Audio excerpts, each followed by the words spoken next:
Uniquely Human, the podcast, is produced by Elevated Studio. Music is graciously provided by Matt Savage of Savage Records. My name is Dr. Barry Prezant, and on behalf of my co-host and partner, Dave Finch, we welcome you to episode number 4 of Uniquely Human, the podcast.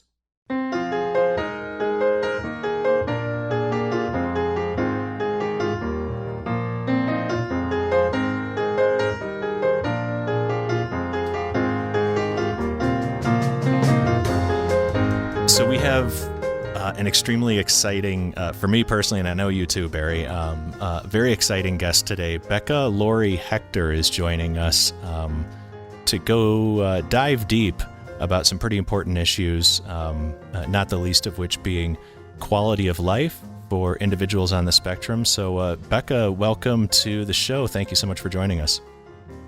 You blew me away last year, Becca. I saw you speak at the AANE conference on quality of life issues. And I was there with my wife, Elaine, who you know well. And we just sat there at the end shaking our heads. And I remember going up over to you afterwards. That was incredible. And you kind of looked at us and said, really? Because I think about it when I'm doing it. I'm just me, you know, I'm not thinking about that stuff. But that's the value of it, that you are being you. And that's what we would like you to chat about a little bit. Great. How you've kind of helped and are actively helping to redefine what quality of life means for people on the spectrum. And in some ways, how it's different than it is for people not on the spectrum. So would you like to talk about your recent journey and how much you're teaching everybody? Sure. So I am 44 now, but I was diagnosed at 36. So with that diagnosis came a whole lot of information that I didn't have before. But as I moved forward into my diagnosis and sort of dedicated myself to the autism community, what I was noticing is that I was missing some information.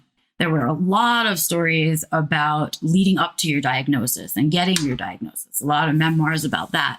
But we were missing the now what?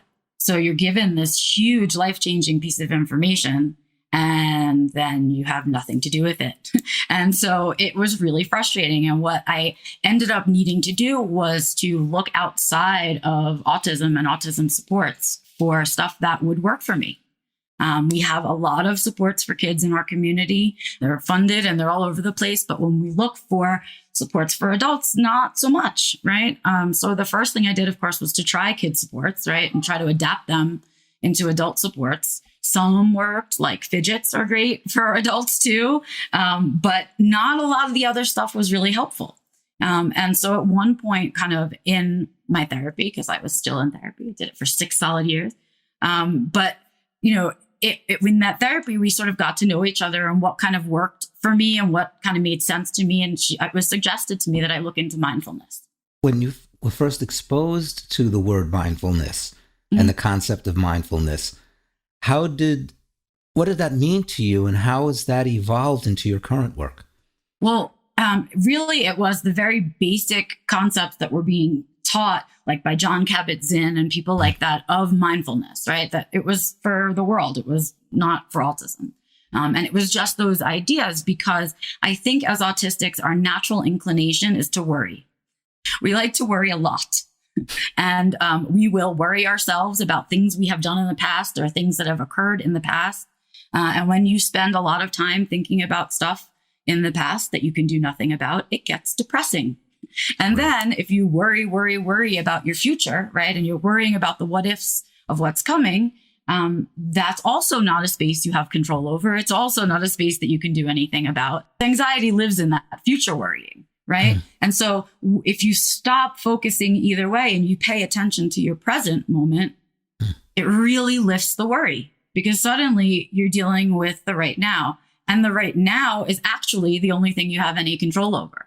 Right. It's being in the present is where I have control. And as somebody that has always felt out of control of my everything, finding a space of control was really important. Yeah. And also learning that, especially as an autistic person, there are some people you go to for some advice and some people you don't go to. I was raised in New York City by a single mom. I know nothing about asking people for help.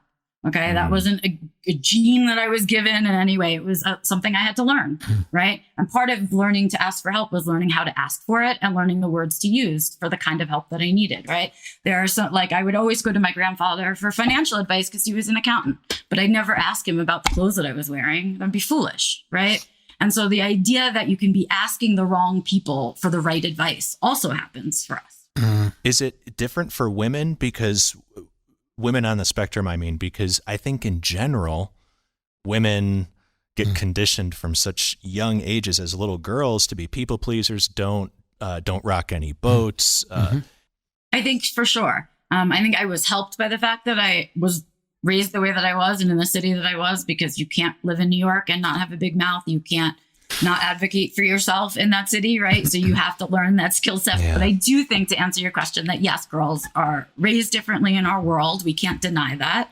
Yes, women and men are different in some ways. In other ways, we are all humans, right? And I think because we've set up that dichotomy of genders, that when we're being raised as girls, we're learning to do things almost secretively. We learn a lot of to hide our opinions. We learn to tell our opinions to other people that will say it out loud. We learn to, right? I mean, we learn a lot of ways around it. I think for us, it makes it complicated too, right? It's not just that we learn to be quiet about it and to be shy about it and not to ask for help, but we also don't know how to address any kind of conflict situation, right? You think about the difference between the way that boys conflict and girls conflict. We do this thing where you ask me if you like, I say, hey, you like the shirt I'm wearing? You say, yeah, it's great. And then I turn around and I talk to my friends. Would you ever wear that out of the house ever? Right? That's girl social. That's girl bullying. That's girl mean, right? Yes. Boys get into it and they're just like, I hate you. And they just sock you in the face. And right. And we go, yes, for standing up for yourself. Right. Yeah. And so that we do that to all of our children, not just the autistic ones, right? Sure. We do it to all of them. Yeah, if I could ask a question about the asking for help piece, because I'm thinking about a lot of my consulting in classrooms, and the question always comes up: is this youngster, is this student, is this person? Is it that they don't have the ability, the knowledge that another person could be of assistance or help them with a frustrating situation, or is it that that person feels, I must be stupid to have to ask for help. I should be able to do this by myself. And I realize it's not the same for every person, but I think it's a question I get all the time. Yeah. It is. And I think it's both. I think I think we say learning to ask for help because it's a learned skill set, right? Literally, somebody needs to teach you how to ask for help, the way that you go about it. Sometimes you might have to pay for such assistance. Sometimes you might not, right? And we get taught about help. And how we learn to ask for it is how we're taught. And because we're autistic, if we're not shown literally how to ask for help by example, so if you grow up in a household where no one else asks for help, not going to learn how to ask for help, right? And if no one takes the time to teach you that skill set or teach you to advocate, right, for yourself, you'll never learn it. And then what do? Well, you do what autistics do, and we ask for help, and everyone goes, that's the weirdest help I've ever been asked for in my life. Yes. Right? And we get embarrassed. And then we're ashamed of the help that we need. And we don't want to ask for that help anymore, right? So we compound it on top of that. So Becca, I'm curious, with all of the teaching you've been doing online and all the supports and the groups to people who attend your sessions, how does the asking for help fit into the quality of life discussion, number one? And is that a hot button issue for a lot of the people that you speak to? I think that it is. I think it's a hot button issue for human beings. I think a lot of people struggle with how to ask for help, who to ask for help, right? And I think some of that, again, we can look at society and go, why is that? Well, all we do is tote independence all over the place. And that's the biggest lie in the whole world, right? I don't know anybody independent in my life. Everybody that I know needs help from somebody somewhere along the line. You go to the car mechanic, boom, that person helping you, you're no longer independent, right? You go to the accountant, you're no longer independent, all of those things. So the idea of independence needs to be kind of erased. It's really interdependence that we need to learn. We need to learn when we need other people and which other people we need in what scenarios, right? And so that's the skill set I think that we're not teaching people at all. Is embracing your diagnosis a prerequisite to head out on that journey? I mean, I have to say one of the most poignant titles of a piece that I've ever read was a piece that you wrote, and it was called "My Diagnosis Saved My Life." Mm-hmm. Yeah. And I currently have spoken to some young women and men who are kind of on the fence, either self-diagnosed or tentatively self-diagnosed or diagnosed as adults. And they're saying they're not so sure that they want to go there and embrace their autistic diagnosis. Okay. Well, autistic people really like to say no to things because things are scary. So I think the idea of being handed a diagnosis can be very scary because that means you have to open Pandora's box. And opening Pandora's box means looking at the ugly stuff, not just the good stuff, right? And it means kind of you can't put it back, right? Once you know it, you can't put it back. And I think when people struggle with accepting their diagnosis in that place where they haven't even gotten there yet, it's about that spot. They have to be ready for that next step. And if you're not ready, there's no reason to pay $5,000 for a diagnosis. Right? Oh, wow. There's no supports out here for you to get with your diagnosis. So why bother? It's like, I'm fascinated by how successfully you're able to, I don't want to say this word operationalize, but how you are able to look at it and say, that's where I need to get, and I'm going to get there. And you've done it. Well, that's my brain, right? So like, that's my brand of autism. Oh, okay. So like, I was given, right? I started with this mindfulness thing and you get on a thing, right? That's how it happens. As an autistic, you're like, oh, yes. And you get on a little thing and you're like, okay, I'll Wikipedia that maybe. All right, maybe I'll get that other book. And you start, right? And you get on a thing. Yeah. And so I got on a thing and I started reading. And I started with Jen Sincero's You Are a Badass, right? And it was all about picking up your confidence, right? Because I needed something heavy hitting. Yeah. I like direct talk, right? Absolutely. And so I started with that one and I was like, this is kind of cool, right? And then I was like, well, let's see what other people have to say. Because again, I had nothing out in autism world. There were no other autistics to look at and say, hey, this, this is the formula that they use. And I read Big Magic next, and then I did the 4 Agreements, and that, right? You go through all of those, right? And so I went through all of those kind of books. Now Glennon Doyle's Untamed is out, right? And the thing about them is, as an autistic person, when you read stuff, you find the patterns. Right. And what I was finding was that these people repeated the same stuff over and over again using different words, different analogies, metaphors, whatever, right? Different styles. But there were a good 6, 7, 8 things that everybody said. Yes. Right. Everybody talked about boundaries. Everybody talked about taking the time you need. Everybody talked about, understanding your value. Everybody talked. And I thought, well, okay, I just found the cheat sheet to it all. Yes. Right. I took the ones that I saw repeated. I used them. I articulated them for autism a little bit, figured out how to explain them to my brain and make them work in a way not so foo-foo out there. And that's what I share. That's what I teach. These are the tools. These are the ones that work. These are the ones that get you started. These are the ones that get you where you want to go. And these are the ones for maintenance. Like here. Wow. Because you can read all of those books. Some of them you'll get bored because you don't like their style. But if you push through them, you'll see the patterns. And that's all we need as autistics is some patterns and some good rules. So you're essentially rewriting your own rules for your life through this process. You're reverse engineering. Follow your rules. Yeah. I always work that way. In fact, that's how I help people to achieve goals. I always reverse engineer. Where do you want to go? Where are you now? Now work backwards till you get to where you are now and then take your first step forward. You're such a great example for people who want to do this because you actually did the follow through work. It's not, you can't just have an epiphany and then everything is changed forever. It's like, that's your springboard. And now guess what? That was your price tag. And now you get to sit here and do all this work. Right. And so it was work, right? I'm 8 years out of my diagnosis. It took me the first year, no, not so much. The second year, I really started with this stuff. So it's been a good long time that I've been working on this stuff first to get through those books, then to try this stuff out in my life. And then for, life to happen, right? You plant a seed, but it doesn't grow immediately into a plant. So you plant the seed, you have to wait a little bit for it to grow. So there's things that you have to wait to happen too. There's a certain amount of patience that comes with those changes too. That time has to kind of catch up with you. It takes that time. And now I have the proof, right? Now I have here, look, I did this. I did exactly what I'm telling you. And I've fallen on my face. I know exactly what it feels like. I've cried myself to sleep. I've woken myself up angry, all of it, right? I've been where they are and now I'm here. And if that's what it takes for someone to have the courage to know that they have, even if it just feels like a little bit of control in their life, and that's what gets them started, but that's where your self-esteem comes from. If your life doesn't look like your life and you're uncomfortable in your own life and you don't have a choice to get out of it, or think you don't have a choice about getting out of it, you are not a happy person. Sure. Right? Absolutely agree. And Becca, in terms of what it takes, would you mind kind of sharing your experience in terms of the importance of community? You know, I'm thinking about the Spectrum Women book, right, in which you have a chapter, and people who are, as we like to say, kind of, they're members of my tribe. Right. What role did that play for you? I mean, I think it's essential. I think the first thing that people find out when they get their late in life diagnosis is that they're not an alien.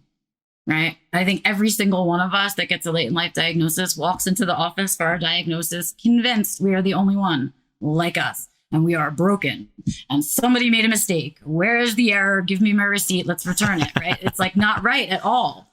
And so that's that feeling. And then to find out that, wait, not only are you not broken, you're actually perfectly good autistic, but like there are other people like you, and wait, they're as weird as you are. And wait, you can talk to them and be weird and they'll be weird back.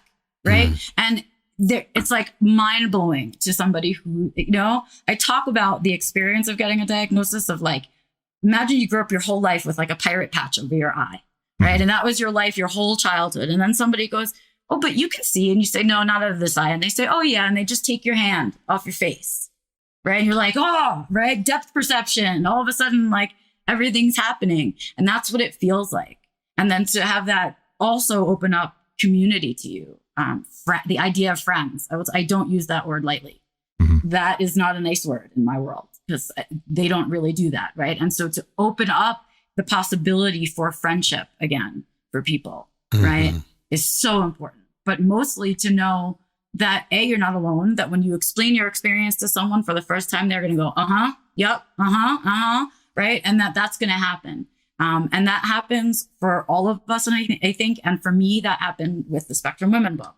I managed to meet these women. Most of them I will never meet in real life, especially now that nobody's flying, right? And so we were in 6 different countries or something like that, writing that book, all of us apart, but we bonded over our shared experience. Because even though we were all various different ages, different countries, raised different ways, you know, with different amounts of money and all of that stuff, right? But there were so many shared experiences between us that it just felt like home. It was like, oh my God, I don't have to feel like this anymore. Maybe I can have a best friend again. You know, I haven't had one since I was 4, right? Like that kind of thing. And just knowing that when the difficulties come, because they do, I don't care how far away from your diagnosis you are. If you are a human being, you will have challenging days. And when they happen, it's nice to have people to go to that you don't have to explain it for 20 minutes before you get to the problem. It's nice to just go, oh, this happened to me today.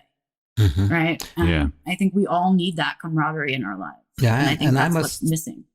I must say in my school consulting, the school communities, especially at the middle and high school level, where people on the spectrum feel most comfortable is when they have a tribe. They have other people that they know are autistic. They have a chance to get together. Maybe at the end of the school day, there's a special time where, hey, let's just hang out together and talk about what's going on. And there's just a comfort level in their identities in that school setting, as opposed to, oh, well, we can't talk about this here, or we have to act as neurotypical as possible here. Yep. And that's freeing. It's freeing for them, and it's freeing for the kids that are growing up alongside them, right? That means that when they have their weirdnesses or their little odd things, they don't have to feel bad about it either. But we weren't raised that way. So we're still dealing with the stigma of how we were raised. I was raised in the 80s. We said the R word freely all over the place. We talked about the kids going to other schools. They took different buses. We don't touch them. You get the cooties. Nobody, right? Like there was huge separation, huge. And so when that's what you grow up with, when you're given that identity, right, that messes with you, right? What I grew up of thinking as disabled isn't what disabled is now. And it isn't what disabled means to me now, right? We have a lot of people that experience that, who get disabled later in their life for whatever reason, physically, mentally, whatever it is. And their experience is similar. You have to adapt to that identity, to thinking of yourself in that category. And most of that comes from, I feel, and I know others disagree, but most of that comes from the way that we've set up the world, our societal constraints and ideas behind difference. For some reason, we all decided a long time ago that we should seek sameness in everything. I don't know why. That's not how nature does it, but we decided that everyone should be the same as possible. Right. And in that sameness and seeking that sameness, we have no tolerance for difference. Zero. Which means we're very boring, right? Absolutely. And that's like got to end. And it's ending with our kids. It's ending with the kids that are in school now, right? Because we're not tolerating it anymore the way it was tolerated when we were growing up. But that, again, another thing that takes time, right? It's going to take time for that to wash out. Yeah. I think it's tremendously inspirational. And it also points to the power of the autistic mind. And just sheer will. Absolutely. Well, thank you so much. I appreciate the opportunity to share all of it with you. And, you know, I really did it from a very selfish place. So it's very nice of you to, but I really did it from a totally selfish place. I did all of those things kind of for me. I guess the unselfish part was sharing it, sharing the information with people. But I really genuinely did it to save my own life, right? I have this, I was given a second chance. Yeah. And I didn't want it to look the same. And the giving back is huge. And I think that's something that's not really emphasized enough to the neurotypical world, how much autistic people are giving back and giving back in so many ways to so many different people. And we really need to be hitting that point home. Yeah, definitely. Becca, it was awesome seeing you. Good to see you too, Dave. And Come up best to anytime. Antonio. All right, cool. Okay? Thanks. I will. Okay. Bye, guys. Take Bye. care.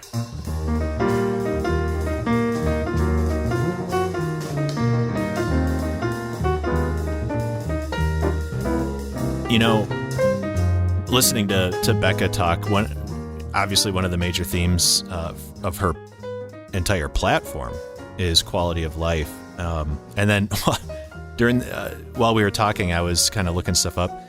So this year, the value of the self-help industry is valued in the United States. It's valued at about $11.5 billion.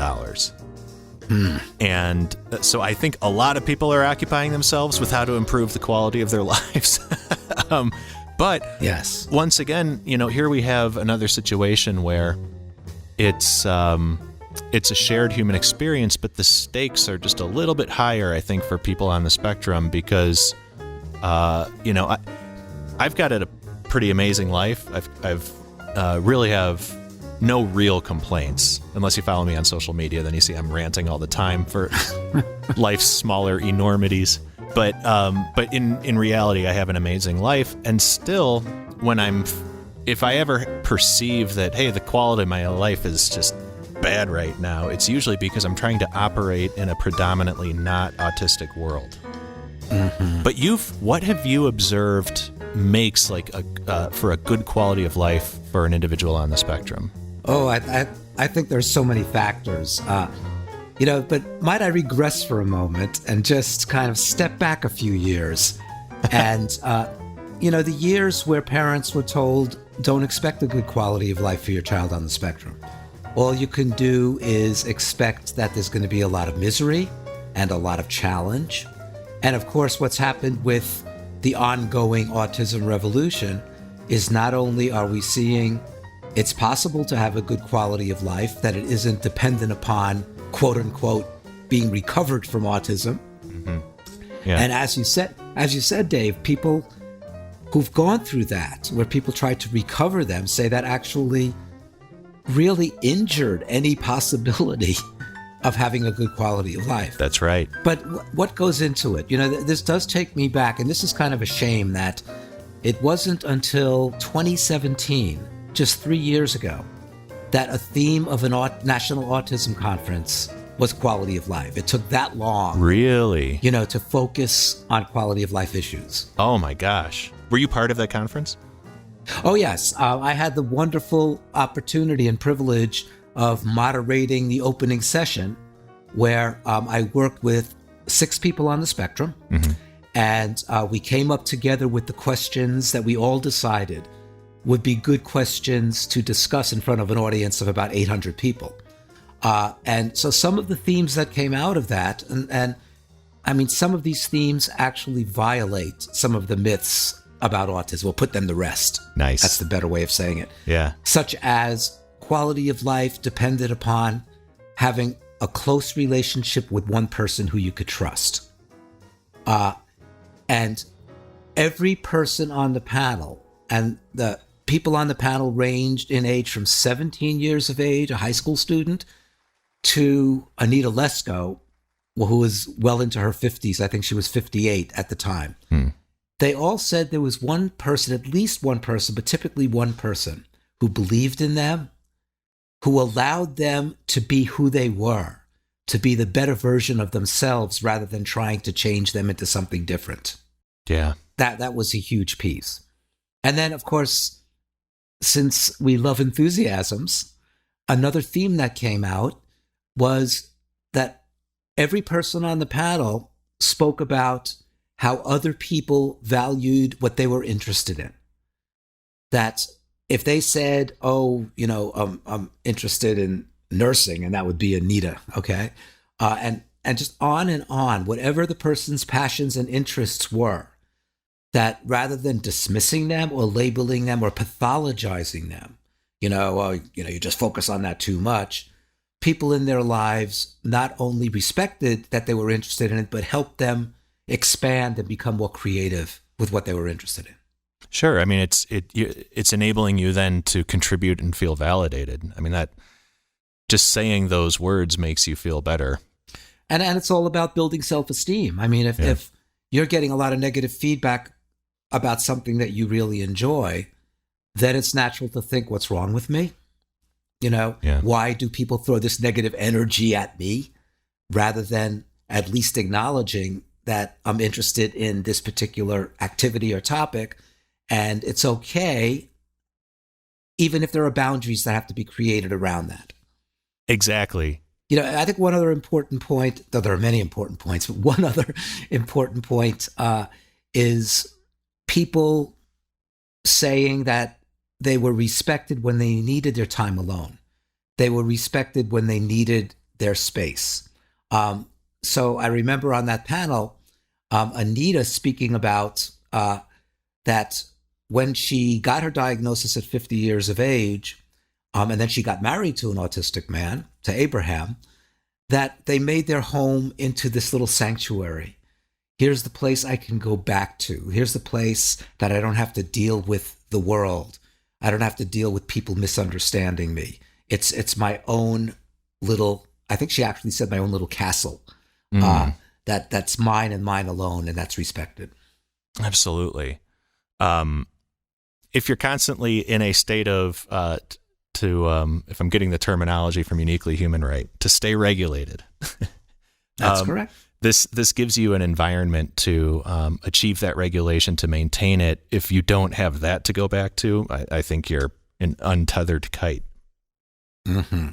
And a big piece of that is not only when you are regulated, but if you become dysregulated. And I know that this is important to Becca, and she spoke about it. And that is that sometimes it's okay to feel down. It's okay to feel depressed. It's okay to be so happy that, you just can't deal with that level of energy. And rather than always trying to change or devalue a person's emotional experience, because as we know now, in contrast to the myth that people with autism don't experience emotions, I think it's fairly well accepted that people on the spectrum experience very intense emotions. Yes. And so being able to be who you are at those times with people around you who get it, who know how to help you be okay in those emotional states that may be sometimes more extreme, and to be safe in some instances, rather than just people trying to squelch how you are in those more extreme emotional states.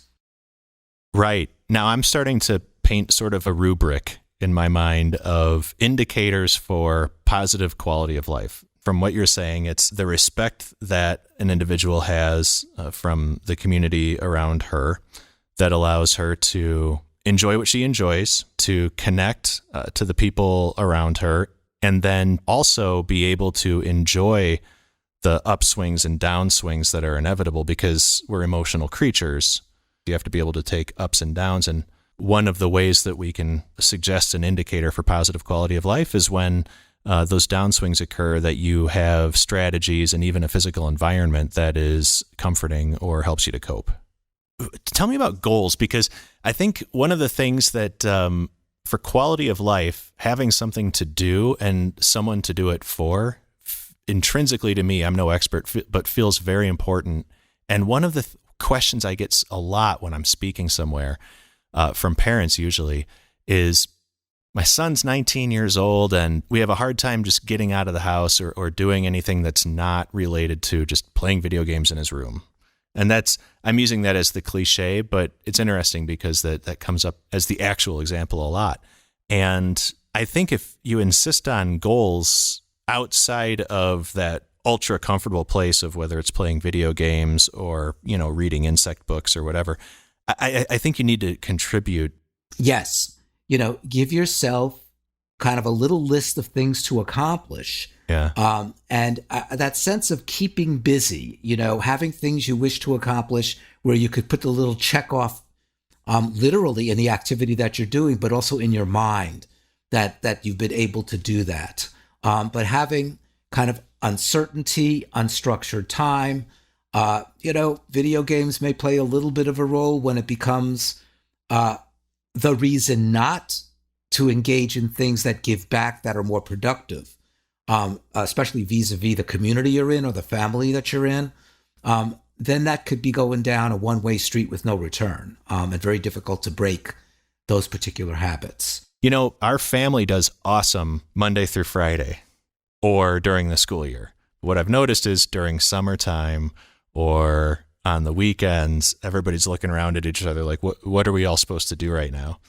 And Kristen's always about to go out of her mind because she's like, do we have to? Okay, so we have to structure every minute. Got it. And so she'll write out a schedule. Today, Dave, you're helping me with, folding or whatever. And then she writes out, a chores list for the kids. But lately I've been making it a point, especially in fall now with the leaves falling and just getting ready for winter here in Colorado. I've been making a point of coming up with jobs that I need them to do, that if I did it, it would take me 5 minutes. Watching them do it, I know I'm going to be in for a painful hour of asking questions about how to do it, but I just want them to go do it because they're contributing and they are nicer to each other when I make them do things that give back, when I give them goals to accomplish and a timeline to do it in. And then we celebrate it. You guys did a great job. And so tonight I, make something special for dinner or whatever. But when you were on that panel, did they invoke parents at all? Meaning, was there any discussion during the panel about how the autistic people on the panel wished that their families were involved to help them, or that what kind of role those people could play to support them better? Yeah. And I think not only parents, but other people in the lives of the people on the panel, once again said things such as they were appreciated, that, when they accomplished things, even especially things that were a little bit more challenging or risky for a person on the spectrum to say, well, I'm not so sure I could go there. It's a noisy place, but I want to be able to go to that amusement park or whatever. That when parents or people in their lives help them accomplish those next steps to be successful, to be a term that I love to use is to be brave. And to make that next step so you can then say, I know that was hard or difficult for me, but I did it, and now I could overcome other obstacles or other challenges, not ones that are so far out of my capacity to tolerate or to succeed in, but ones that are just a little bit of a step up.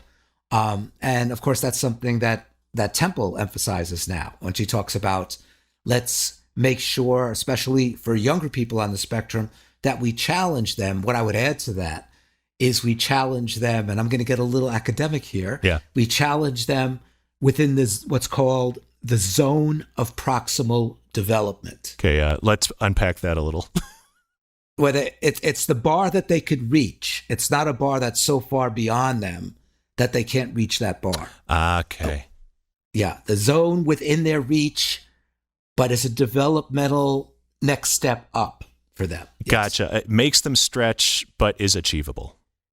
Exactly. So rather than going, again, you have to think pre-COVID so often. Yeah. But rather than going to an amusement park and tolerating it for 2 hours if it's noisy and busy, and especially if the young man or young woman really wants to go to an amusement park, make it a shorter visit, okay?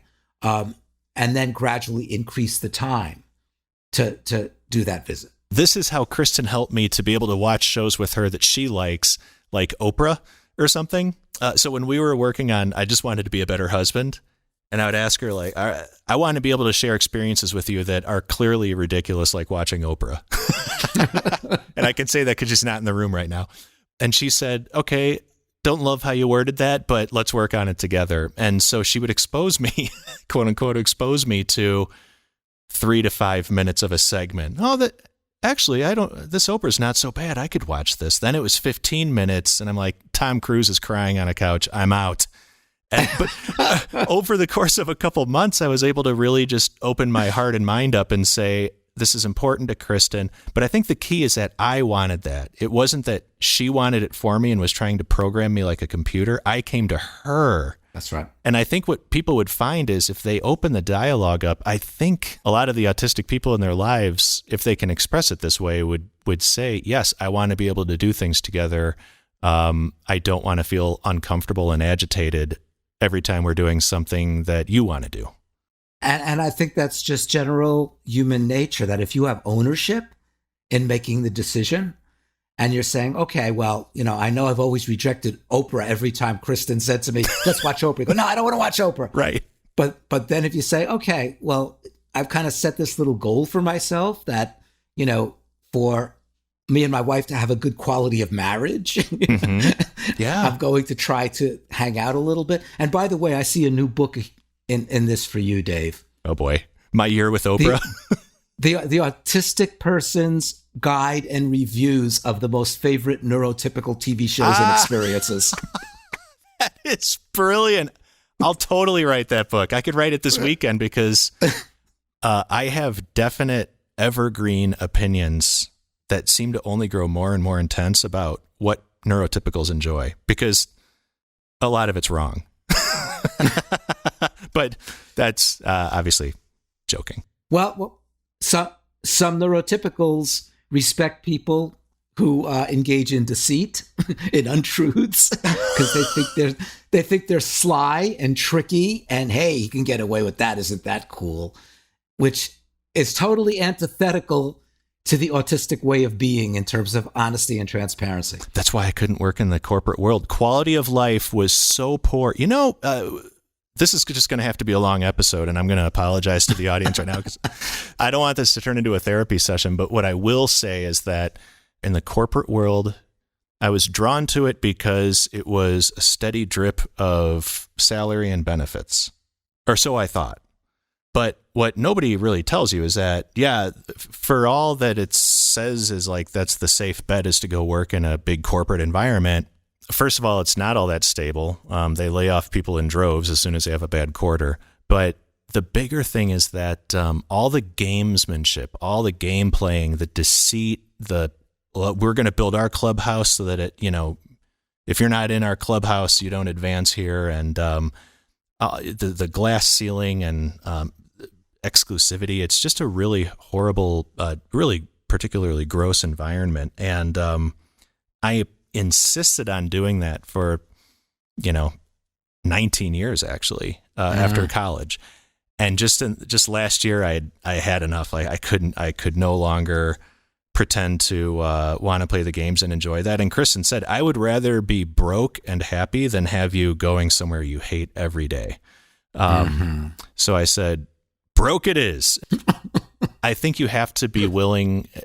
It's odd that autistic people are probably more willing than neurotypical people to buck what society says you need to do and go off and craft their own life.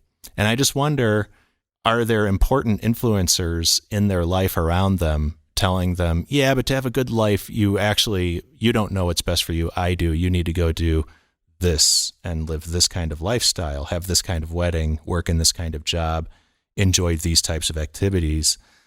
And maybe because we're, the part of the autism profile, I would say unofficially, is sort of this, not gullibility, I guess gullibility, right? Like an innocent assumption that people are just telling the truth and trying to do the right thing.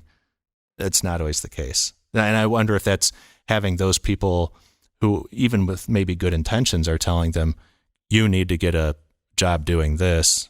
They listen to that. It supersedes what they know about themselves, maybe. Yes. And I think that raises another important element of quality of life. I think what you're pointing to is the importance, in many cases, of mentorship, of having a person you can trust who really knows you and gets you, but maybe within the same profession, the same discipline, can connect with you in those common interests and help you rise without having to play the games to rise, without having to buy into the system because there's this one person who's kind of like guiding you, but a person you truly trust when they give you advice. The reason I was able to stay 19 years is because I have a mentor. His name is Cliff, and he just acknowledges and accepts exactly who I am. In fact, his nickname for me is a not so beautiful mind. He gets, my social kind of hiccups, but he's always been like the offensive line to my quarterback, just protecting me, moving me forward, and making sure that I'm not making any missteps. How do people get a mentor, by the way? Like, have you ever had an official mentor? Oh, not only have I had at least 4 mentors, but I've published an article talking about how each one of those people mentored me and what I learned from them. And it was really? different from each mentor. Yes. Where is this article? It was published in a journal of the American Speech Language Hearing Association. And the name of it is On Shoulders of Giants. And it was 3 men and a woman. It gave me a chance I think I published it about 6 years ago, to reflect back on my life and think about why I am where I am and why I'm doing what I'm doing. I'm still in touch with a number of these mentors who are now well into their 80s. Yep. What is the process, the mechanism to go get a mentor? I could speak specifically from my experience. It varied with each person. Okay, so one of my mentors, my earliest mentor, was a professor who advised me and convinced me to stay on, because at the time there were very few speech language pathologists, actually none, who were focusing on autism. And he saw my passion, and he convinced me to stay on for my doctorate after I finished my master's with him. Oh, no kidding. Oh, yeah. And then one mentor was a colleague of mine at Emerson College, a man senior to me by probably 20 years, but he was a colleague in the department who was an expert. His name is David Luderman, expert on family-centered approaches. Even though he was an audiologist, he focused on supporting families of deaf kids, of kids with hearing impairments. Yeah. And he's become a good friend. Another mentor was a distant mentor, and I sought him out. I finished my doctorate degree. I didn't have a job, and I did a post-hippie cross-country trip. Nice. In the 70s, and I said, I want to meet this man. I've loved the way he writes. Dr. David Yoder, who was chair of the Department of Madison, Wisconsin, in my field, and he welcomed me with open arms. And my other mentor was my dissertation director, Dr. Judy Dushan. And she wasn't an autism expert. She was a child language disability expert, but we learned together, and she allowed me and paved the way for my videotape analysis for my dissertation. So each one of them, in some cases, they were assigned a role to guide me or be my advisor, but in 2 cases, I sought them out as mentors. It's amazing. So it happens in different ways, yeah. You just have to insert yourself where you want to be. And as we say in Uniquely Human, when you get the sense that this person gets you, that every one of those people got who I was and supported my enthusiasms. And I'm still, again, actually, I'm in touch with all of them. When I wrote that article, I contacted each one of them. But two of my mentors, I'm in touch with on a very regular basis. Yeah. This is validating my own experience, because I would say Cliff was my mentor. And I would say Kristen is my window to the world, in the sense that I don't want her to feel some responsibility for coaching me into one thing or another, even though she is a life coach. In one way that I relate to Kristen is as my caddy. So a golfer is only as good as, his caddy, I would say. And when I'm about to putt for birdie, I don't golf, so I'm just pulling all this straight out of my ass. But when I'm about to putt for like a birdie or something, I go to her now and say, is what I'm about to embark on, is this a good decision, or is this something that I'm biting off more than I can chew? And she'll tell me honestly. So I think just having a champion in your corner, having your coach in the ring with you when you're in the fight. Yes. And I think, Dave, another very important issue is medical issues in autism. First of all, something we know, that many people on the spectrum have a lot of co-occurring biomedical issues, whether it has to do with gastrointestinal issues, seizure disorders, possible mental health challenges that can be treated successfully with some medication. And if you had good medical care with doctors who not only you could trust, but who believed you, then that really contributed to a positive quality of life. The reverse of that, and I've heard this from many autistic people now, is if they have the communication abilities to express to a physician, this is what hurts me, or I'm having problems sleeping, and if they're not respected because they happen to have a label of autism, that could be very, very distressing. As a matter of fact, Chloe Rothschild talks about having good medical care as an important contributor to her quality of life because of the biomedical associated issues that she has. They're not part of her autism, but they're co-occurring conditions that may occur at a higher rate if you have autism.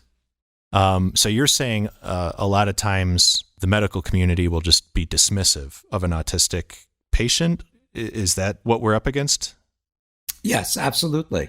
At this conference called the ACET conference, and I'm not going to remember the acronym right now, a number of people in our problem-solving sessions, and I remember it tended to be women more than men, but a number of the women at the conference said that if she would report physical symptoms to her primary care physician or a specialist, that very often they got the sense that they weren't believed, or they weren't, what they said wasn't as valued because the doctors knew they had an autism diagnosis. Oh my gosh. Yeah. That seems to violate everything in the oath that a doctor has to take. Yeah. I mean, it's one thing to have your opinion and say, no, based on my 20 years of experience, what you're telling me is you don't have bubonic plague. You just have a bad cough, right? It's another thing to say, well, what do you know? It always blows me away because that's the individual who's experiencing the symptom. Like, why would they be wrong about that? So that's another important quality of life issue that kind of crosses over between medical issues and communication issues. And that is, are you free and able to communicate through different modalities, using gestures, possibly using words, using speech-generated output, and have people say, I will listen to what you're communicating to me regardless of the modality you're using. I'm not going to say, use your words, use your words. That's right. You'll be respected. You'll be heard on your terms. Precisely. So we've now got, I'm trying to architect here, leading indicators for, building that quality of life. Any or all of the following: access to good medical care, and good meaning the doctor who listens to you and advocates for you and your health on your terms. And that includes mental health, which I'll vouch for. The real crux of it is just being heard having pursuits, we'll say, and also knowing how and when to regulate when you're feeling overwhelmed, sad, stressed, excited. These are kind of the themes that emerged. And I would add to that list, of course, which surrounds almost everything you've said, having people in your life who support those pursuits, who possibly could mentor you towards achieving those goals. It's so important, which of course, we can't say it too many times, shatters the myth, the traditional myth of autistic people not wanting relationship, not having a desire to have people in their life and be connected to those people. So important. I agree.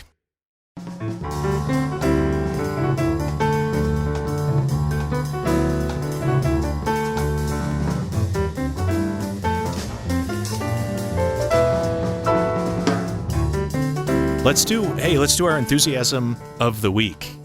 Sure. We've had some wonderful submissions for the enthusiasm of the week, and I must say I'm going to use a bias that I have here and select a wonderful young man and a wonderful parent and parents. And this is Patrick, and Patrick's enthusiasm is making beautiful, beautiful, whimsical posters from Disney films. Oh, I've seen Patrick's work. I don't have a print, but you do. Absolutely. I have prints. I have a calendar over a number of years. And they're just so eye-catching and so engaging. And I know that Patrick gets great joy out of making them. So we are thrilled to have Patrick, and we are thrilled to have Sue also talking about Patrick's enthusiasm. All right, let's get Sue on the phone. Sue, you are on Zoom. Welcome. So, Sue Linehan, thank you so much for joining us.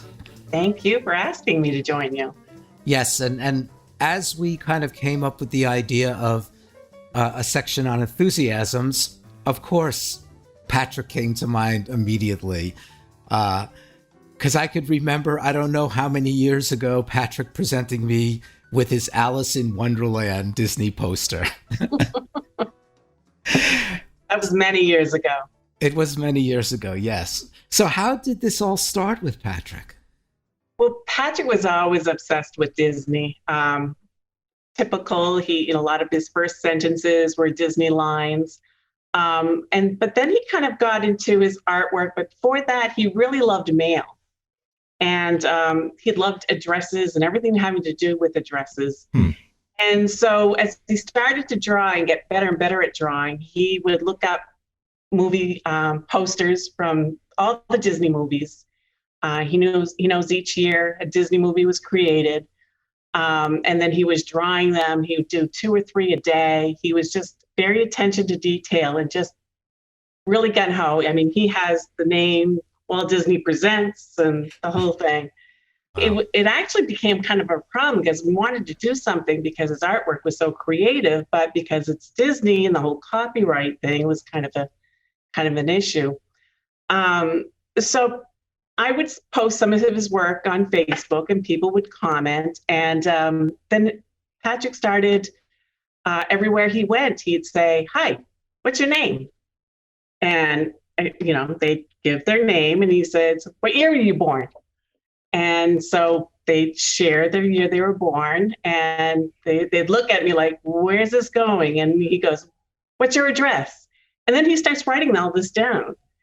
And so what he was doing, he was finding out the year they were born, and in the mail, he would mail them pictures of the Disney movie of the year they were born. And some families, he'd say, "Oh, do you have any kids? Do you have any husbands?" And it got a little complicated after a while. He's like, "I'm not married anymore." "Why not?" It was really kind of funny, some of the things. And we had a problem because he would just go up to random strangers. And so we had to teach him about circles and how we have to stay within our circle. It's got to be someone mommy knows or daddy knows. And it's still a problem. We still have to kind of wean him back and say, "Patrick, not now." He says, "Okay, later." Mm-hmm. And I love how Patrick kind of tests you. So whenever I see him, he wants to make sure that I know that he gave me that Alice in Wonderland Disney poster. That's just it. Everyone he mails out, he'll say, "Did you get this? Winnie the Pooh and the Blustery Day?" And they're looking at me. How does he remember? And oftentimes he writes them notes. Hi, can you post the picture of Winnie the Pooh and the Blustery Day and Prince and the Pauper and all these and post it on my mom's Facebook page? It's like he wants to see that they actually received it. Yes. Yeah. So it got to be a problem. My oldest son came up with a little solution. We created little business cards, and it's a picture on one side, and the other side it says, "Hi, my name is Patrick," and explains that he has autism and he loves to draw pictures. And if you want a picture of the year you were born, Disney picture, email me at this address. And so we were allowing him to hand out the business cards because there were places he'd go where there'd be 50 people in the room, and he starts making the room to have everyone's names and addresses. And it really wasn't appropriate. One of the things that sometimes I'm asked, which I certainly have known with many young men and many young women I've known over the years, is how long do these enthusiasms last? Because for some people, it's a short period of time, and for some, it goes on. So how long has Patrick been doing the Disney posters? Well, the Disney pictures has probably gone back 7 or 8 years. Mm-hmm. And then giving them to people. I started creating calendars. We've given you some of the calendars for Christmas gifts. And he really would get excited when he was able to give one of his calendars to a family member. And so I think he liked that feedback, and he was able to connect back. And then I think it was kind of a way to start a conversation too. Mm-hmm. He sees someone again, is like, "Hey, Barry, did you get my Aunt Alice in Wonderland?" Mm-hmm. So it was just kind of a way to get a conversation going. And then if you said yes, then he might say, "Can you post it on my mom's Facebook page?" Well, in conversations that I have with Patrick, like at the Miracle Project, he'll ask how Elaine is doing and ask about Elaine's poster. Yeah. So even though Elaine is not there, he wants to know how my wife is doing, and he extends the networks. And it's kind of a conversation that he's interested in. And so, it's kind of neat. So we're working now. It's pretty exciting. We've got him to start drawing other things other than Disney. Mm-hmm. Actually, we got the idea from Temple Grandin because she saw some of Patrick's work. And the first thing she says is, "He can't draw Disney. It's copyrighted."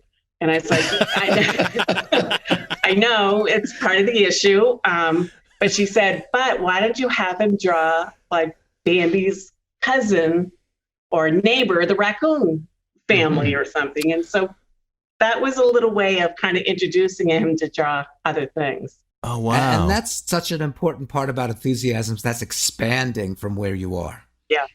Look at how much he was able to learn about just how to engage the world around him in socially appropriate ways, just through this one thing. Yes. And it's so neat. He loves getting mail. So he got this beautiful thank you note from a woman in town that I know who's a nurse who just spent the last 4 weeks caring for her dad out of state who just had a stroke. And when she came back, he had mailed her 4 pictures, and I haven't seen her in years, didn't know she was out. But she wrote this beautiful note saying, "You have no idea, you are the essential worker of the year."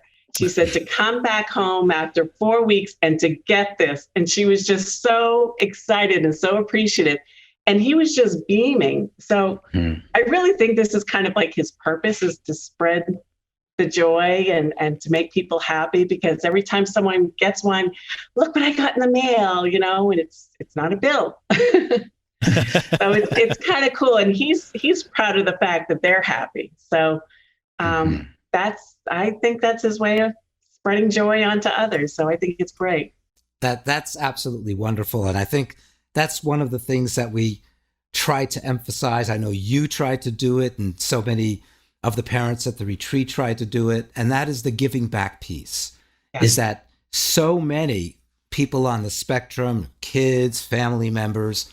They're making people happy. They're giving back. It's not just about the challenges. It's so much about the connection and what we all learn. And as you know, I just adore Patrick. He's just a wonderful young man. Yeah, he's like a 285-pound teddy bear. That's 26 years old. Still wants to cuddle next to you. Absolutely. And so, you already said it. I was going to ask you about Patrick's sense of pride in what he does. And you could just see in his reactions and how much he's motivated to continue doing it.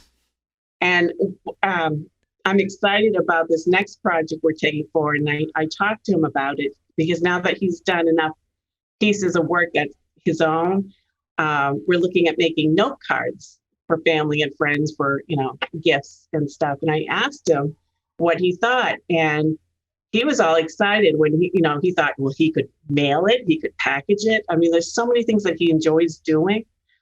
So that's our next venture. We now have all the information. We're going to start printing a bunch of note cards, and then his joy will be spread even further. So we're excited about that. And it's something he loves doing. So that's foremost what we were always looking for. We wanted to make sure he was happy and doing something that he enjoyed doing. That's wonderful. Well, you and Paul certainly have raised a wonderful young man. And there are so many ways that this enthusiasm has, I could say this from the outside looking in, but has enhanced quality of life, both for your family as well as for Patrick. So that's wonderful. Yeah, he's a blessing, all right. There's always something going on. And you talk about enthusiasms. We have Patrickisms. He says certain things and we have Patrickisms, and I have to write them down. I love that. And I love how his brother's like a really good business partner too. Like, hey, how about we put this onto some business cards for you? Like they seem like a good team. Well, his older brother is almost 29 and he's got an MBA. So, he knows what he's doing. It's in his DNA. Yes. Oh yeah. It's in his blood. Nice. So, so it's kind of cool. So of course we go through stacks of business cards and, which is fine. It's, he just gets so excited and does start a lot of conversations with people that we don't know. We tend to meet and they'll say, oh, my sister has a son or my daughter. And then it's unbelievable how it ends up being a longer conversation because then we start talking autism. Yeah, right. That's right. And they end up becoming friends as a result. And absolutely. Right. Well, that's Sue. That's so wonderful that you joined us. And now we come to the most important part of our enthusiasm piece. And that is you get to choose between a signed copy of Uniquely Human. Jared Dave was winning. I'm dominating the charts. Let's keep the magic rolling, Sue. That's cute, but Barry knows I probably have like 5 copies of It's Uniquely Human because I hand them out to people I know. And I've given somebody as gifts. So Barry, I love that book. It's my #1 book, but I'm going to have to go with Dave's book. Oh, man. Shoots and scores. Undefeated. Well, Sue, if you were not Sue, I would be very upset. But, yes. I love you and I love Patrick. So that's what counts. Absolutely. Of course. Great. I will be more than happy to send that along. I love your whole family. It's just, it was great meeting you and getting to see you again today has been a real treat as well. So hopefully we'll have another retreat soon and you can come back and join us again. That's right. Thanks so much, Sue. You're welcome. Nice seeing you guys. Take care. And our best to Patrick, of course. Okay. Bye-bye. Take care. Bye-bye. Bye. Thanks. That is so much fun. Yes. I love doing these. Like she's so great. And could that have been more perfect? Joyful, absolutely joyful. Totally. And his work is so darn good. Yes. When she mentioned the thing about stationery, brilliant application of this. One thing she didn't mention is that when he sends you a picture, mm-hmm. he sends it in a nice frame to you. It's not like, I made this sketch, I'm going to put it on an envelope and send it off to you. He puts it in a nice frame and suitable for hanging, and it's just he does it right. He does it well. It means so much to him. He does it right. The other piece that didn't come out in the interview is how it is not just a rote copy of Disney posters. He puts his own little whimsical bent into it. I mean, he has his own style. You know exactly what it is, but it's just the characters are a little bit more whimsical, and the colors. It just has this feel to it that's different than the original posters. That's what you want, frankly. Like when I listen to a band cover another band's song, I don't want it to sound like the first band. I want it to sound like the second band's interpretation of that. All right, quickly, I know we covered a lot of ground. Did I miss anything? Anything that we need to add for key takeaways on this episode? I think an important takeaway is that quality of life for autistic people may not line up precisely with quality of life indicators for neurotypical people. I think in the past too often we've thought that, okay, a good paying job, on and on, having a lot of relationships and a lot of friendships. And for some of those things, they may not be the types of things that result in a positive quality of life for people on the spectrum. That's right. You would be amazed at how little I need to have a good quality of life. A couch in a quiet room. That's it. Maybe my iPad. But you are so productive, Dave. That's right. Also leads to a good quality of life. Well, Barry, thank you again for another just illuminating discussion where we have some amazing guests. And I do want to encourage people who are listening to visit uniquelyhuman.com and sign up for the mailing list, because we're alongside the podcast, we're growing a community, and the idea is for this community to help lift each other up. So signing up there brings you into this community where we'll be sharing a lot more information, a lot more content, a lot more useful things that will help you if you're a professional. It'll help you if you're an individual. It'll help you if you're a family member. So go there. And that's also where you can drop your enthusiasm of the week. And by the way, if you're playing along at home, the tally is now 2-0. Journal of Best Practices to Uniquely Human. No ego involvement, as I learned from my autistic friends. I predict the tide will turn here, and it'll be a landslide victory in favor of Uniquely Human. But cool. Well, thanks for joining us, everybody. And please visit us on uniquelyhuman.com and enjoy this amazing music from Matt Savage.